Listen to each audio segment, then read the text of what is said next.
Est-ce que tu t'es déjà demandé comment faire de l'import de cartes Pokémon depuis le Japon? Salut à tous, moi c'est Ossip, et mon métier c'est de vendre des cartes Pokémon. Tous les jours j'essaie de t'en apprendre un peu plus sur Pokémon, donc n'hésite pas à t'abonner. Je vais vous donner une liste non exhaustive de frais qui peuvent être associés à acheter à l'aide d'un proxy. Dans un premier temps, on va avoir les frais associés à l'achat. Pour un proxy comme Japan Rabbit, ils peuvent également acheter à votre place sur des sites où on a besoin d'un compte pour passer un achat, comme par exemple Mercari ou Yahoo Auction. De ce fait, ils vont prendre un petit pourcentage, en général inférieur à 5%, sur le montant total, plus un montant fixe par article acheté.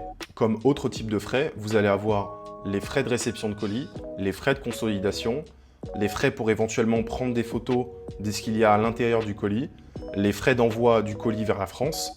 Vous comprenez donc l'intérêt d'avoir une grosse trésorerie. Cela permet de répartir ces frais sur un plus grand nombre d'objets, qui permet de moins les faire peser sur vos marges. En parlant des marges, ne vous attendez pas à faire du x2 et du x3 systématiquement. Les marges sont très justes quand on rajoute les deux points suivants. Le droit de douane s'élève à 2,7%. Les transporteurs vont facturer une commission pour faire l'avance de la TVA et des droits de douane, souvent de 2,5 à 3% du montant, accompagné d'un montant fixe de 10 à 20 € pour les frais de gestion. Ensuite, parlons de la TVA à l'import. Elle va être calculée selon la formule qui s'affiche à l'écran.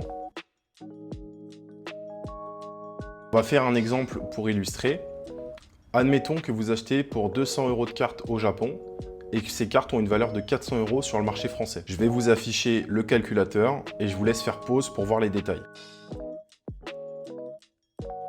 Donc comme vous avez pu voir, on passe d'un x2 sur le papier à environ 18% de marge. Et encore, c'est dans l'exemple où nous vendons sur Vinted avec 0% de frais de plateforme. Et pour l'instant, il s'agit uniquement de marge brute. Nous n'avons pas encore payé 1 € d'impôt. Je vous ai mis en bio l'outil que je viens de vous montrer. Il sera disponible complètement gratuitement et vous permettra instantanément de calculer votre coût de revient et votre marge brute.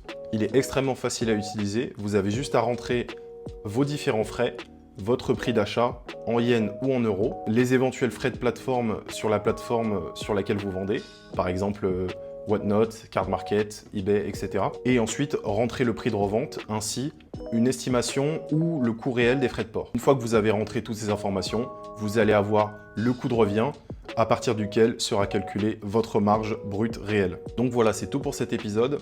Aujourd'hui, on a couvert uniquement les bases, mais je vais rentrer de plus en plus en détail dans de futurs épisodes. Donc n'hésitez pas à vous abonner pour ne rien manquer.